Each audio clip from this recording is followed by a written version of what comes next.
mbokk yi ñu ngi leen di nuyu di leen dalal jàmm ci plateau mi-journée fii ci Walfadjri tey ñu ngi am mbégte di dalal coordonnateur bu G20 di Mamadou Tamba moo jiite tamit syndicat bi di CEPI di syndicat des enseignants pour le progrès et la performance et l'innovation Mamadou Tamba ñu ngi lay nuyu. maa lay nuyu Pierre. di la gërëm bu baax. ci li nga wuy si sunu invitation. merci maa leen di gërëm si turu G20. yi ak si sama turu syndicat bi CEPI. G20 nag bu ñu koy déggee mooy benn mbootaayu syndicat la buy dajale lu toll si ñaar fukk syndicat. ak juróom-benn voilà muy 26 donc yow yaa leen jiite. alors jamono ji nag école bi nit ñi bëri ñu ngi siy wax ndax dañu ne ci contexte deuxième vague bi ñu nekk contamination yi gën a bëri nit ñi ñàkk seen bakkan tamit di gën a bëri. école bi 4 millions élèves chaque jour ñu dem école lu toll si 97 000 enseignants di dem école chaque jour ñenn ñi ne est-ce que jotul sax ñu tëj école yi ba feebar bi gën a wàññeeku lan moo si position G20 bi nga jiite. waaw tëjum école moom ñun duñ si gaaw enseignant di ko gaaw a wax parce que jàngalekat moom amul len li ko jënal élève am waaw parce que élève bañ a jàng problème la boo lee seetloo sa daaw. léegi wërgu yaram gënul. moom la. waaw jiituwul jàng bi. parce que benn question aussi mën na si juddu ndax élève bi nekk école moo gën si moom si wërgu yaram wala mu nekk kër gi daal fan la élève bi fan lañ ko mën a aar mu nekk kër ga bu paree mu dem si dëkk bi di wër wala leneen wala nekk école moo gën ñu ne ñoo defee daal en tout cas dans tous les cas de figure école moo gën mais si kaw ñu teg ko si ay conditions. yu si mel nan. conditions yi mooy teg élèves yi ak jàngalekat yi si li nga xamante ne du doon xaru parce que ku lu toll nii 4 millions ak li tegu si doomu aadama boo jëlee Sénégal si xayma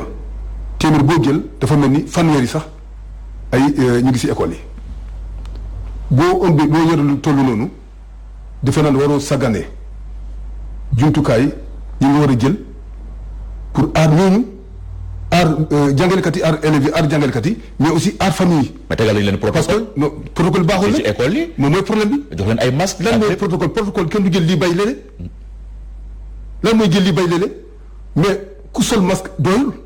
day leen ne sol masque mais aussi da ngeen war a bañ a. tëccaloo te da ngeen di raxasoo saabu wala leneen te it aussi également ndox dafa war a am kuy raxas da ngay am ndox école lu toll ni école li nga xamante élève bi bu fa demee le matin à 8h bala mu fay jógee saa c'est à 19h donc li gën am solo si waxtu si bés bi fa la koy passé mais kooku dina soxla mu dem si toilette yi mais toilette yi dafa amul sax fi mu am aussi baaxul c'est pas fonctionnel wala am ndox amu fa te loolu problème la Pierre loolu nag mooy li nga conditions yi nga xamante ne si yooyu nañ teg jàngalekat yi tey ak élèves yi te loolu danger la lan moo xamante ne danger la parce que lu fanaan si kër yi élève bu nekk di ko indaale wala enseignant di ko yóbbaale jaaree la ko si transport bi école lay yendu. waaw voilà. alors lu yendu école boobu ngay xeeb amul ci transport bi. amul ci marché yi te élèves yi ñu ngi dem ci transport ñu ngi dem ci marché yi. moo tax G20 dafa leer dafa ne. lépp lu ñu mënti jël moo tax ñu mënti jël du ngeen li bay lële duñu laa fi bay feneen lépp la nguur bi war a jëlandoor si marché yi si école yi si transport bi ku jëlewul jàngoro sa biir kër yi sa biir kër jëlee ko si école bi mën na ko jëlee si biir si car bi te élève wala ancien buy dem école si car yooyu lay jaar nag mais car yooyu jëluñu benn matukaay ñu duñu sol bu masque te car yooyu doo dugg mukk dañ jox la gel ñu ne laalal kenn lu ko def day wàcc si c'est la même chose te dañoo ne nit ki mën na ko jëlee foofu fu mu teg loxoom bi mën na ko yóbbaale te bu laalee kanam bi mën na ko wàll am na wala am na mais bu fekkee ne loolu am na tàccaloo bi nekk si biir car yi mais loolu lu mu niru mais négligence ça on met les gens en danger te loolu moo am si classe yi nag si école yi da ngay dem depuis dans tous les niveaux depuis élémentaire bi jëm ba lycée ba terminal yi ñoo gën a garaaw d'ailleurs terminal seconde yi. sixième yi ñoo gën a garaaw di nga fekk foofu ay 90 élèves wala 100 élèves si biir classe mais loolu c'est pas sérieux. loolu mooy. xam nga loolu yàgg na ci école Sénégal mais yàgg na si école mais bu fekkee dañoo ñëw rek gën ko buñ toll si mbas nag buñ toll si mbas li nga xamante ne dafa toll fi nga xamante ne dañuy war a aar non seulement élèves yi parce que élèves yi ils sont moins en danger mais mën nañ ko wala xale yi laa bëgg a wax du élèves yi sax mais xale yi xëy na corona bi du leen sonal mais ñoom mën ñoo gaaw a wallaatee te loolu nag kan nañ ko wàll bu ñu ko wàll seen maître bi mën nañ ko wàll seen waajur wala seen maam yi te loolu defe naa ne ku bëgg sa population da nga war a daw yooyu mel noonu moo tax dañoo ne bu fekkente ne même ñun de ministre yi jëlul ay matuwaay dañuy gis ne lii muy def danañu may ñu mën a jàngale ci condition yu normal te duñu nekk en danger élèves yi duñu nekk en danger population bi aussi du nekk en danger parce que lu toll ni ñeenti millions doomu aadama fu ñu nekk ñooñu mooy Sénégal en miniature Sénégal yëpp moo daje ci école yi parce que ku nekk am na fi nga xëyee ci kër yi nga jógee dem ci école yi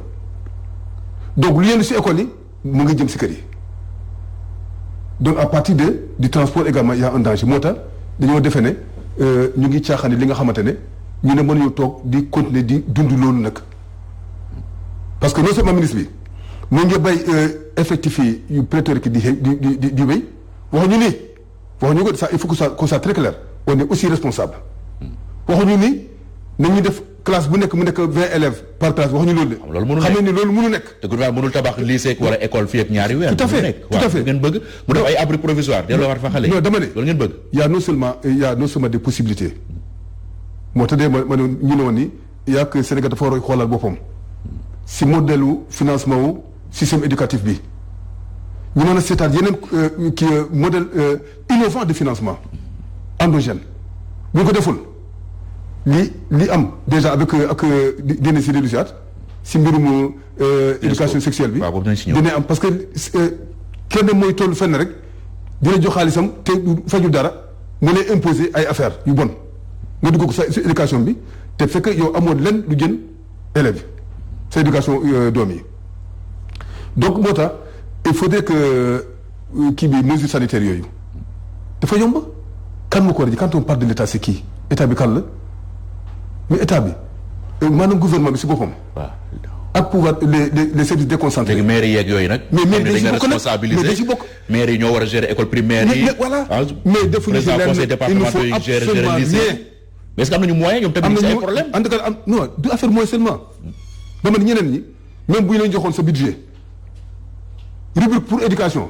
li nga si def dafa néew trop am na ñu koy def am na ñoo xam il faut y a des gens qui y en a qui font de très bonnes choses. Mais dans la plupart du temps,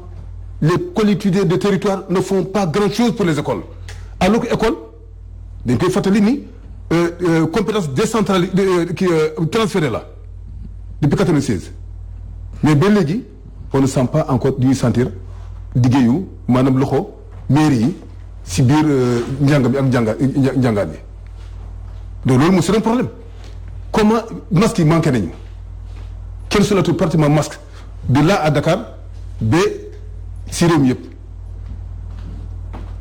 foo dem fu nekk dañuy tàncaloo comme on le dit comme je sais pas très wolof mais donc yooyu moom c'est pas possible dañu defe ne loolu danger la pour élèves yi danger la pour enseignants yi mais aussi danger la pour population bi. waaw yéen GV contexte bi nga décrire nga xam ne compliqué na trop moom ngeen choisir ngir déposer préavis de grève. est-ce que waxtoom la woon loolu est-ce que jotul woon ñu lijjante problème bi ak corona bi ba pare ngeen soog a wax waxu grève. loolu du doxee noonu kii Pierre li am na rek moom yeneen secteur du war leneen warul dox. mënu nekk loolu mënu nekk. du patriotisme sax. non xaaral gouvernement bi instant dafa nekk si ay jafe-jafe. li ñu def ni mooy patriotisme mooy alerter pour que corona bii mbas mi bañ a law mu loraale Sénégal loraale sénégalais loraale Sénégal est-ce que loolu patriotisme war na ko ëpp. non mais balaa ñu déposer préavis de grève bi dañu bind ay demande d'audience à des ministres concernés pour mën a waxtaan ak ñoom si li nga xamante ne lu ñu posé si préavis de grève bi mais ba tey ñeneen ñi ñuy deedeelu tontuñu. waaw parce que gouvernement ils n'ont pas compris parce que loolu comprendre ñu parce que ku ñëw si yow demandé ñu xaalis demandé ñu kenn dara mais pour lan la ñu mën a am waxtaan yi nga xamante yu mayee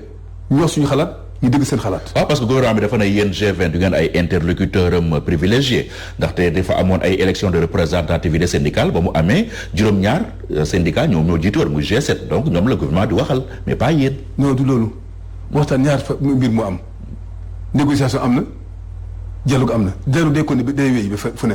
dialogue bi ñëpp ko bokk même négociation Pierre te kan moo sañ a ne amul au moins un degré de légitimité du G20 kan mu ko jël may wax mais ki sañ ko wax. ah légitimité kay. non ñi gagné woon élection représentative kay ñoom ñoo ko moom. ñaar mbir légitimité moo fi ne xam nga dama tout à fait administratif légal am na mais la légitimité donnée par également les mandats boobu tam dafa am te moo gën a am solo te base yi bu ñu wootee ñuy dem grève dañuy ñëw te yàgg na fi c'est des milliers d'insections là et les rapports de force ont changé. ah bon mais suñu problème suñu problème c'est attends mais dama bañ benn affaire sax suñu problème ce n'est pas le G7 te loolu il faut que les gens ñu mën a juum ñooñu nga gis noonu suñuy frères ne c'est des anciens comme nous. seen wujju la ñu tamit. non du wujju bi sax boobu deuxième la li gën a am solo mooy li ñu bokk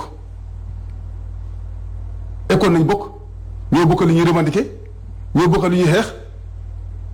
dégg nga de te effectivement. ñoo gën a bokk ku ne loolu lu am solo la moo tax ñun sax daan nañ daanu si piège boobu ñun ak G7 ku nekk si ñun daan nga def erreur boobu ba nguur bi fexe affaire diviser ñaari groupe yi te fekk loolu defe naa loolu si suñu ginnaaw lay nekk parce que loolu day dañ parce que gisee dafa jot ànd dafa jot mbooloo dafa jot parce que enseignant ñoo ko laaj. situation moo ko laaj ba tax na nguur bi lu mu defee ne réussir na ko bu soobee yàlla yónnate ba leneen lay gisi. diviser pour mieux régner. oui mais c'est ça te xam nañ ko. donc problème bi mooy c'est pas du G7 parce que G7 du moom mooy commander dialogue non dialogue bi c'est inclusif nga jël problème bi mooy ñoom peut-être mën nañ ne affaire problème négociation. te négociation bi G20 mosul wax nii. dafay toog diir mbagg ak G7 parce que simplement lu G7 am rek ñu am peut-être waxuñu ko loolu mais la représentation minimale sur la table de négociation elle est indispensable c'est le problème de démocratie lii nga tekki ngay représenter ay milliers d'enseignants représenter benn syndicat xanaa bu fekkente ne mën nañu ko jox li nga xam ne moom la jox G7 si présence bi mais il y a au moins une présence minimale te loolu moo gën si ñëpp. est-ce que mën nga dellu seeg ñun si yeneen points yi si seen revendication yi à part protocole sanitaire beeg mbirum Covid 19 bi. oui points yi boo am na yu bees yu ñuy dugal mais nag points yi nga xamante ne saafara gu ñu jëlee ngeen dugalaat yeneen yu bees. bien sûr mais loolu kenn du ko def madame kii loolu la Pierre dégg nga loolu mooy erreur bu ñu mën a def. mooy lan chaque fois bu ñu yore ne respect des accords gouvernement bi xam naa day reetaan sax dafay mel ni problème yi nekk ci école yi ak ci enseignants yi duy évoluer tout est dynamique et les revendications doivent être dynamiques et réajustées au fur et à mesure que nous avançons tey doon bi tey boo jëlee Covid bi am na nga xam ne lu bees lu mu indi. ministre bi éducation nationale ministère de l'éducation dafa penser ni également il va introduire une autre chose à l'école apprendre à la maison via donc la nouvelle technologie te loolu boo koy def beneen nouveauté dans ce qu'on appelle accès mooy ñëw donc l'accès à la connectivité mooy ñëw mooy foofu accès la classe yi école yi accès la mais aussi tey à part classe yi physique yi et pédagogique il y a un autre accès qu'il faut également associer à cela mooy l'accès à la connectivité donc bu fekkee ne loolu am na te Covid bi indi na ko ba gouvernement bi via le ministère u éducation nationale bi xalaat ni dafay indial lu bees maanaam rajo yi ak ñoom seen ak internet bi pour dugalaa ko si jàngale bañuñu ko de ñun mais dañoo ne loolu dañ koy teg si yoon moo tax on a introduit ça si point revendication yi pour que accès connectivité bi pour qu'il y ait la même chance pour tous les enfants pour xale yëpp xale bu nekk foo mënti toll nga mën a am chance bi xale bi nekk Dakar am si njàng mi donc am na leneen mooy introduction kii bi nu mu tax ko la retraite à 65 ans loolu daf ñuy ñor dafa ñor ñëpp beneen bi mooy introduction de la philosophie à partir de la première la suppression des anticipés de baccalauréat et également la création du corps des PEM en philosophie bu tax lu bees la Covid bi wane na ko de waaw bu ñu diviser bu ñu seetee classé au niveau des terminales bac bi quand examen on a vu que premier amul fenn problème mais pour fële amoon na problème te tey Edouard xam nga ni tous les tous ceux qui ont la licence en philosophie ils sont mais dans la presse en général ils sont dans la presse la philosophie est une discipline d'excellence d'élite la kenn mënu remplacer quelqu'un qui a fait le département de philosophie mu jàngale philosophie on a pris des sociologues pour jàngale philosophie am na problème ba léegi même avec la formation à la FASTEF li gën mooy di tane moom nga jël ki yore ki am même licence quitte à ce que formation bi ñu seetaat formation bi jën ko dëgëral jën ko kawel pour mu am kooru PEM au niveau en philosophie mais am na leneen li nga xamante ne wax nañ ko waxaat te aussi daf ñu ñor maanaam suñu participation suñu implication ñu mën a bokk si li ñu naan négociation ak dialogue social et négociation parce que il faut d'ailleurs parenthèse là il faut me remercier au nom du G20 li nga xamante ne présidente au conseil du dialogue social Innocence Ntap Ndiaye def na ko bindee nañ ko nekk ñeneen ñi tontu ñi de mais tontu na te non seulement tontu na mais toog nag ñun waxtaan ak ñun waxtaan bu am solo te ñu ko si gërëm di ko si sant aussi également pour ouverture esprit boobu mais aussi il faut remarquer une chose am na keneen aussi ki nga xamante ne c'est pas du ku def lu baax da koy wax parce que c'est de bons exemples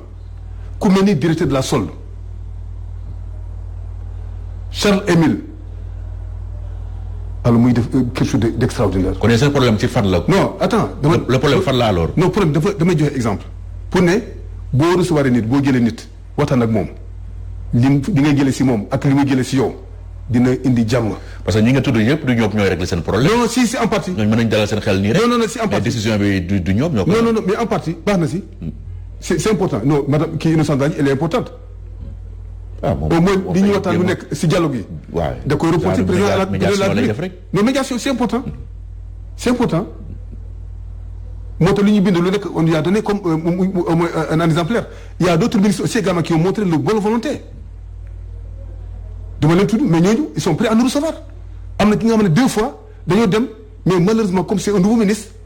il avait chaque fois également des problèmes à la dernière minute. waaw te on le comprend mais ñeneen ñi. non seulement ils n'ont pas reçu les gens moo tax li nga xamante ne moom mooy préavis de grève yi mënoon sa ñàkk bu fekkente ne ki nga amal affaire boo ko wooyee boo ko ne dama bëgg waxtaan ak yow mu ngi lay déglu parce que waxtaan du leneen c'est pas une négociation. léegi ba ngeen déposé préavis ba léegi est-ce que woo nañ leen. non woo ñu mais je boo di kii tey am na ñu ku ma woo te ku am solo la si lu gën a kawe mais nag loolu comme on n'a pas encore partagé ça au niveau du G20 mun ma ko see wax. loolu est-ce que mën na tax ba tey ñu xalaat ni grève bi di ngeen ko bàyyi. non vous savez on décidé ñu sax datu grève pour présider ça. waaye grève kay dégg ngeen ne yéen. waaw bu la neexee rek mais bi ñu ko décidé. di nga ko yëg. vous serez au courant vous serez très informé vous serez parmi les tout premiers Walf sera parmi les tout premiers à être informé. voilà merci beaucoup pour loolu léegi ñu waxtaan ci wàllum introduction éducation sexuelle bi nga xam ne sous l'égide de l'UNESCO amoon na séminaire bu amoon fële ca Saly boobu yéen waa G20 bokk leen si sax waa G7 ñoo fa demoon ak yeneen i acteurs. lan mooy seen position ci débat boobu. non suñu position seen def nañ ko si benn déclaration day see àndul mais dañ ko condamné. te dañoo aar ministre bi pour que lu mel nii buñ ko jéem a def encore également pare nañ également aussi pour combattre loolu à tout point de vue parce que léegi ne dinañ bañ benn affaire mel ni ko rocci wala bàyyi nañ ko te fekk aussi dañ koy génnaat si beneen forme mais ñu ngi surveiller nag. tubaab noonu la ñuy def de. loolu la ñuy def boo tëjee buntu bi jaar ay bandi nañ jaar si fenêtre bi tubaab du nit. donc l'UNESCO ne lâchera jamais ce problème là. c'est un projet mondial. mûrement réfléchi te ñu koy dérouler nag xam nga ils mettent des pas c'est pédagogique dañuy caf indi lii dugal lii toog bu yàggee ñu dugalaat leneen ba ñu mën dugal lépp li nga xam ne moom lañ bëgg a def si li ñu tuddee éducation sexuelle complète man lépp si li nga xamante ne li nekk si diggante góor ak jigéen léegi amul wan seen bu dara dañ ko war ko jàngale xale yi c'est extraordinaire c'est très bu leen ko jàngalul ci école bi dañ ko jàng ci mbedd beeg ci réseaux sociaux yi rek. non mais c'est loolu école bi sax xam ne dina am encadrement tanewul. non dama ne xam nga école dafa am vocation école ak am na lu ko tax a jóg defar citoyen la ki yore réew mi suba kuy defar réew mi suba kuy liggéeyal réew mi suba maintenant xam nga sàcc am na mais sàcc bu ak nu mu mënti bon ak nu mu bonee yëpp mais tax ñuy jàngale ko école mais lu bon kenn du ko jàngale école lu jën si ñëpp moom lañ jàngale école lu jën si réew moom lañ jàngale école luy defar nit moom lañ jàngale école luy defar jikko moom lañ jàngale école luy tax nit ñi mën a nekk ensemble te du am problème moom lañ jàngale école lu yokk xalaat yi xel yi moom lañ jàngale école te mu baax si ñëpp. léegi est-ce que jotul tey ñu xalaat suñu modèle bu ñuy financer suñu éducation. waaw loolu moo jot parce que li wala fa naan ku la abal ay bëtam lu fu ko neex ngay xool. bu fekkee tubaab bi ñoo ñuy financer kay ñoom ñoo ñuy dicter rek seen i loi. moo tax GIE loolu la wax suñu déclaration bii passé dañoo ne il est grand temps bu fekkee ne bëgg nañu moom suñu bopp bëgg nañu moom suñu réew bëgg nañu moom suñu jàngale mën a jëmale suñu jàngale fu mu ñu neexee nu ñu ko bëggee te mu dëpp ak suñu aada ak suñu cosaan ak suñu diine dañu war a seetaat encore nu ñuy financer suñu éducation bi te financement yooyu nag moom la ñu tuddee ñun financement innovant endogène c'est-à-dire li nga xamante ne si ñun lay jógee te lu bees lay doon lu wuteeg ñu fi nekk toog di xaar budget téeméer yi nekk fi ku nekk fi ku nekk bu fekkente ne juboo am na ku nekk mën na sacrifié wu njàng ji nga jàng lii indi réew mi li jël si ñëpp kenn bañu ko bu juboo amee ku nekk mën na am indi sacrifice yi nga xam ne kenn du ko xaaree doo ko foogee sax donc moo tax ñu dañoo ne il faudrait que ñu commencer à repenser également le système de modèle de financement de l'éducation et de la formation bu ñu ko deful problème la parce que ñun ay nit ñoo jógee fenn comme UNESCO wala yeneen lobby indi seen i xaalis bi faju dara souvent c'est rien du tout Edouard c'est au moins 6% au plus 6% du budget de l'éducation mais loolu c'est très grave nga indi li nga xamante ne l'essentiel état bi sénégalais ñoo ko joxee c'est les familles c'est les ménages qui ont financé yow ngay indi lu toll noonu ba pare nga bëgg moomee ñëpp mais c'est très grave mais loolu pour s'affranchir de ça defe naa ne li gën mooy ñu seetaat suñu bopp xoolaat lu ñu bëgg ak lu ñu bañ te lu ñu bëgg na pour ñu déroulé ko il faut d'abord ñu seet au moins ñu koy financer. alors ñu jeexal ak indemnité bac yeeg. voilà BFM bi démb rek amoon na grève si CUSEMS ak SAEMS bu région bu Dakar ñu war ko fay depuis le 30 novembre ba léegi pourquoi problème yooyu di récurrent chaque fois. loolu mooy yabel Tamba. xam nga moom mooy yabel xam nga ñun ñaan ñu ku ñu sarax wala ku ñu yërëm ku ñu wég respecté ñu lañu bëgg lu toll ni jàngalekat bu bëggoon tey mu sacrifier réew en passant par les aides jàngale lu nekk lu yàq defu ko mais ñoom rek ñooy toog le 30 novembre de chaque mois chaque année 30 novembre bu jotee benn indemnité bi nga xamante dañ ko amel enseignants yi war ñu ko bañ a fay dañ ko war a fay mais xoolal dañoo toog depuis 30 novembre bi léegi dañuy toog ba jàngalekat yi jóg di artu di grève wala di ñaxtu ñu doogay essayer timidement fii di fay fii di bàyyi fële. C'est extraordinaire c'est-à-dire que Pierre amuñu les gens ne nous respectent pas te loolu c'est très grave moo tax fu ñu jëm dina doy waar. moo taxoon le G20 a dit que cette ren bu ñu moytul année de combat syndical lay doon. ah bon. oui bien sûr jafe-jafe yi non dama la ci wàllum économie mais jafe-jafe xanaa ñu dañoo fi nekk. mais kenn ku ñu amel ku nekk jox ne la li la war. où est le patriotisme dans tout ça. mais non mooy lan li ñu def nii mooy patriotisme li ñu def nii kenn dugguñu ñu bañ a jàngale te nous sommes en danger nous sommes menacés tous les jours que Dieu fait. léegi bloqué école yi non on bloque pas les écoles ji nga grève c'est la dernière chose balaa ñuy grève lu nekk dañuy yëglu jàngalekat musul def li nga xamante ne yëgluwul dégg nga de te it encore xoolal li gën a grave ay jàngalekat des professeurs. l'année passée dañuy inscrire à la FASTEF mais ba léegi ñu ngi xaar formation diplomatique ce n'a pas été fait loolu dafa wane encore ak sans compter élèves yi génn ren pour jàngal.